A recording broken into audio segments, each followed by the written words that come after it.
This one goes out to all you white belts who consistently get stuck in the same submissions.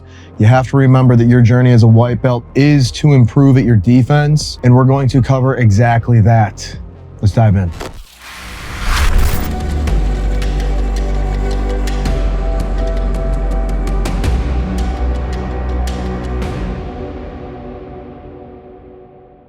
We're gonna fly right through these. These are very simple but very effective ways to defend yourself against submissions that you will probably most likely be hit with very frequently if you're new or a white belt. Wasting no time, we're gonna jump right into the head and arm triangle. If you're new and you haven't been hit with this one yet, it's probably coming. And honestly, if you don't know the defenses, which there are several, we're gonna cover one, it's a really bad place to be. It's a pretty easy tap for your opponent. So let's cover exactly how to unwind or defend this thing. As you can see in the example, my opponent or training partner is setting up the head and arm triangle where he traps my neck and my shoulder together. As he begins to drop off to the side and become perpendicular to me, I am then looking to pick my inside leg up and weave my hands with a gable grip underneath that leg, basically inside the knee pit. From here, I'm gonna take my other leg and wrap my knee pit over the foot of the leg that I'm originally holding. And then while maintaining a strong grip underneath my original leg,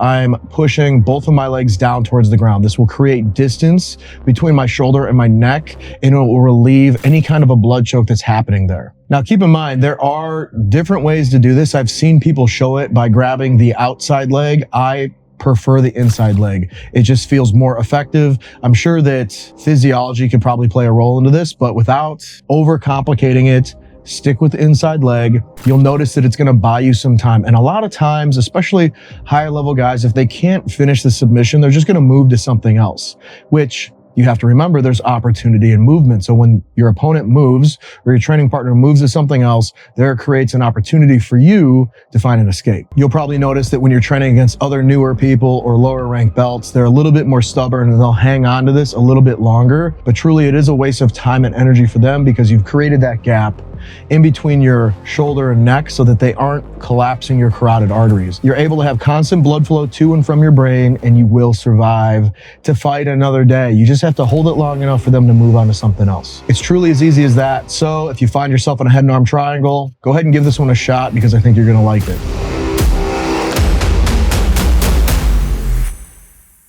Next up, the north-south choke. Now this one is really powerful. You'll notice that Marcelo Garcia really likes this one. Wrestlers tend to really like this one. I really like the north-south choke, but it's almost silly how easy it is to defend. So check this out. While my opponent or training partner is setting this up, you'll see that he's looking to get his ribs against my cheek while having the north-south choke in place. If this is occurring, it's a difficult submission to unwind. There's a lot of pressure there that he can build up by collapsing his body into his arm, also using a little bit of muscle to close the choke off a couple more inches. And this truly becomes something that you can pass out on pretty quickly. But the counter or the defense is so easy.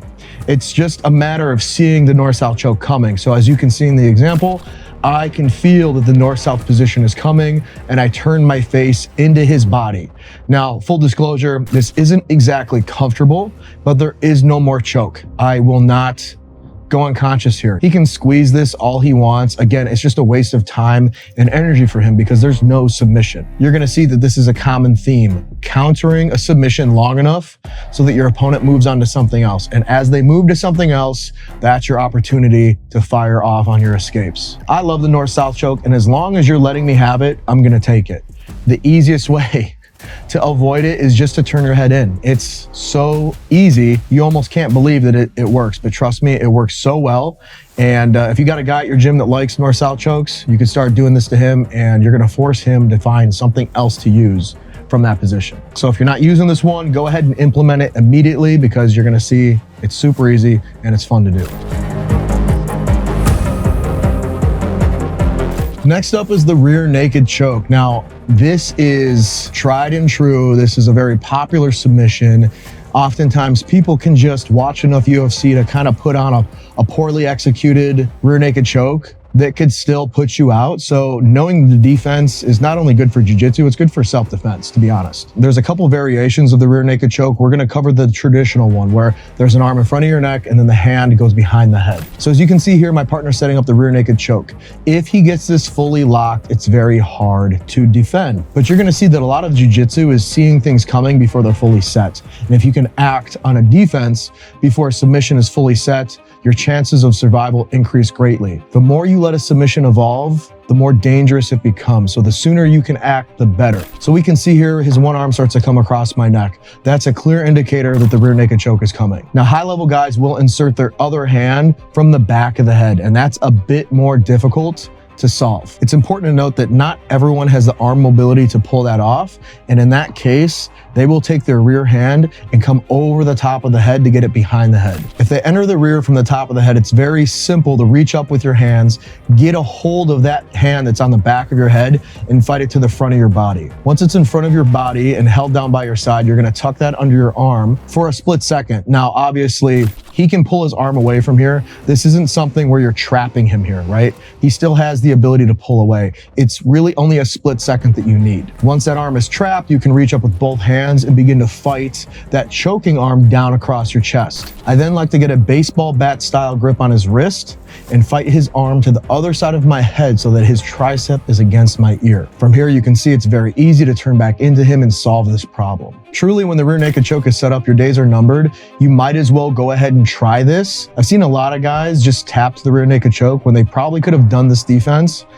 And that's probably just because they either didn't know it or they just felt it was too deep, that they didn't have time to get to that rear arm. Or if it's a high level guy and they enter that rear arm from the back of the neck and tuck their head over top of it, yeah, you're pretty screwed there. So the one point I'm really trying to send home to you is that if you can see these things coming before they're set, it becomes a lot easier to solve. If you aren't training this one yet, I highly recommend getting some reps with it because it could potentially save your butt in a live roll or even a tournament.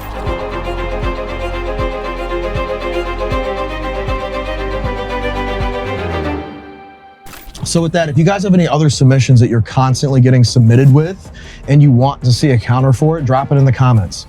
You guys that have other counters that you like to run for some of these submissions or even different submissions, drop them in the comments. I'm either making videos off your guys' stuff or we're all learning from each other, right? So it's a beautiful thing. I appreciate you guys. With that, you know how we like to end them? Sometimes backwards, always forwards. I'll see you in the next one.